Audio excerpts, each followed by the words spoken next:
fuck my love. You might fuck my love. You might call my love. Love gon' set me up. Bitch gon' set me up. Halo guys, ketemu lagi di channel NDW Lovers. One Piece chapter 1054 kemarin sudah memperlihatkan bagaimana hal yang sangat unik terjadi di mana Shanks masuk ke negeri Wano. Dan ternyata kedatangan Shanks justru ingin meminta pertanggungjawaban Luffy atas insiden yang dilakukan oleh salah satu sekutunya. Nah, kali ini kita akan bahas One Piece chapter 1055. Sebelum lanjut, jangan lupa untuk klik tombol subscribe bagi yang belum subscribe dan klik tombol like serta share video ini di semua sosmed teman-teman. Let's check it out.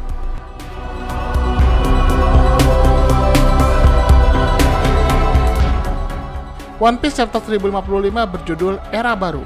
Color spread minggu ini adalah poster One Piece film Red yang digambar oleh Oda, di mana di situ diperlihatkan ada Luffy, Shanks, dan Uta yang merupakan anaknya Shanks. Di sini scene dimulai dari ibu kota bunga.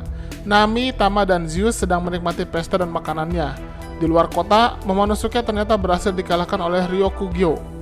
Yamato ingin membantu Momonosuke, tapi Momonosuke berkeras bahwa dia tidak boleh ikut campur dalam pertarungan.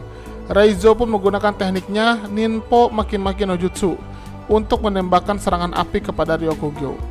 Ryokugyo bertindak seolah-olah dia terpengaruh oleh serangan Raizo, tapi dia bercanda. Kemudian dia menggunakan teknik Bokarin atau Fireproof Forest dan melepaskan diri dari api. Ryokugyo berkata, "Kau benar-benar berpikir bisa mengalahkan Laksamana Marinir dengan mengandalkan kekuatan yang jelas seperti itu? Lemah." Kemudian Ryokugyo menusuk tubuh Raizo dengan salah satu cabangnya dan mulai menghisap nutrisi Raizo. Kawamatsu mencoba membantunya, tetapi cabang dan akar yang dia potong tumbuh terus-menerus. Akhirnya Ryokugyo juga menangkap Denjiro, Kawamatsu, dan Nekomamushi. Di sisi lain, di ruang rahasia Kozuki Sukiyaki, kita melihat bahwa ada jalan rahasia yang mengarah ke tangga panjang terbuka di dalam tanah. Sukiyaki dan Robin sedang berjalan menuruni tangga bersama Lau. Robin bertanya pada Lau, apakah dia berhasil mengikutinya dengan aroma tubuhnya. Lau bilang dia bukan hyena. Lau tidak bisa menemukan Robin dengan krunya di pesta, jadi dia mencarinya. Sukiyaki bilang dia tidak pernah memberitahu Kaido dan Orochi tentang lorong ini. Tapi karena salah satu anggota bajak laut Beast yang bernama Jack adalah seorang Gyojin atau manusia ikan, tidak butuh waktu lama bagi mereka untuk menemukan poneglyph. Robin bertanya mengapa Gyojin bisa menemukannya. Sukiyaki mengatakan kepadanya bahwa lebih baik mereka mencarinya sendiri. Sukiyaki mulai menceritakan kisah Wano Kuni, tapi Robin menyelanya saat dia melihat cahaya di lubang lorong. Robin bertanya apa itu. Sukiyaki mengatakan kepadanya bahwa dia bisa pergi untuk melihat apa yang ada di sana, karena ada kaca yang menghalangi air. Ternyata hal itu karena mereka sekarang berada di kedalaman dasar laut.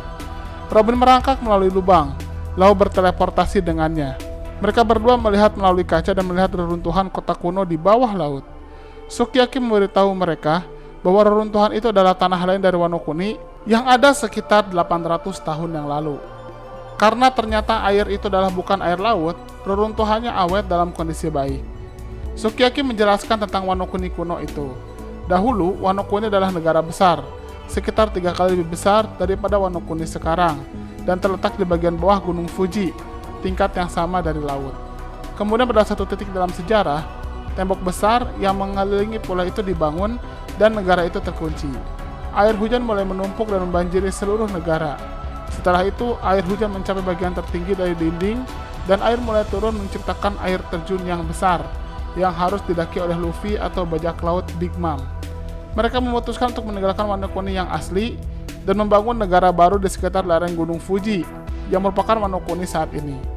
Mereka mencapai bagian bawah tangga dan Sukiyaki membuka pintu rahasia yang memberikan akses ke ruangan besar tempat Road Poneglyph berada. Robin mengatakan bahwa jika mereka dapat menemukan satu lagi, mereka akan dapat melakukan perjalanan ke Laftel. Sukiyaki mengatakan bahwa ruangan ini berada di lantai tertinggi di dalam gua di dasar Gunung Fuji, dan jauh di bawah itu adalah senjata kuno yaitu Pluto. Namun Sukiyaki belum pernah melihat senjatanya, jadi dia tidak bisa menunjukkan pada Robin dan Lau di mana letaknya. Sukiyaki hanya mengatakan untuk mengeluarkan Pluton, tembok Wano Kuni harus dihancurkan. Dengan kata lain, membuka perbatasan adalah menghancurkan tembok pertahanan negara ini, dan itu berarti melepaskan senjata kuno. Robin bertanya-tanya mengapa Kozuki Oden ingin melakukan hal seperti itu. Sukiyaki mengatakan dia memberitahu mereka semua yang telah diturunkan oleh keluarga Shogun. Lalu dia mengatakan juga, aku tidak tahu apa yang ditemukan Oden dalam perjalanannya di laut. Itulah part pertama dari bocoran One Piece chapter 1055. Di sini kita bisa melihat jika Pluton ternyata memang berada di Wano Kuni. Dan Wano Kuni sebenarnya berukuran jauh lebih besar daripada sebelumnya, tetapi karena adanya dinding membuatnya hanya berukuran lebih kecil atau sepertiga dari aslinya. Di sisi lain, untuk mengeluarkan Pluton yang merupakan senjata legenda dan juga senjata kuno yang dicari oleh pemerintahan dunia, maka harus menghancurkan dinding yang ada di Wano Kuni. Sehingga dengan kata lain, itu akan membuka perbatasan dan membuat Wano Kuni terbuka untuk dunia luar. Untuk bocoran part kedua chapter 1055 akan tayang setelahnya ya. Bagaimana menurut teman-teman? Silahkan berikan komentarnya di kolom komentar. Terima kasih. Pengumuman giveaway.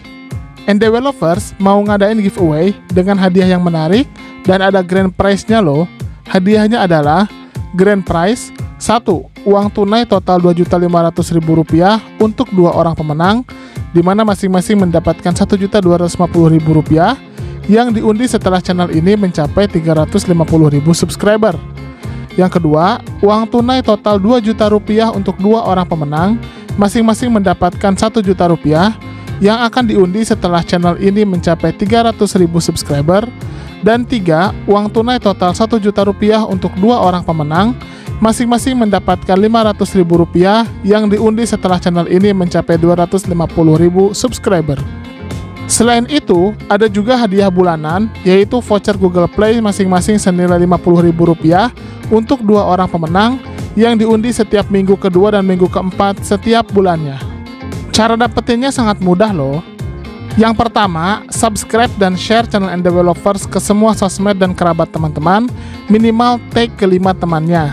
Yang kedua, teman-teman komentar pakai hashtag giveaway Endevelopers di video mana saja yang tayang.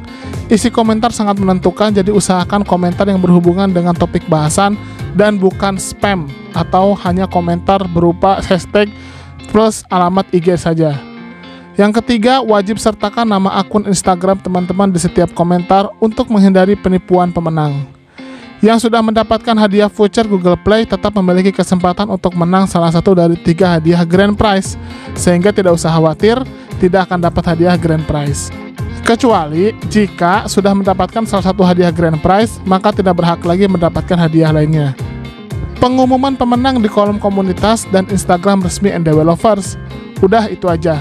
Bebas mau komentarnya apa saja dan mau di video mana saja, tapi semakin sering berkomentar di setiap video yang tayang dengan hashtag dan juga dengan alamat IG disertakan, maka kesempatannya akan semakin besar.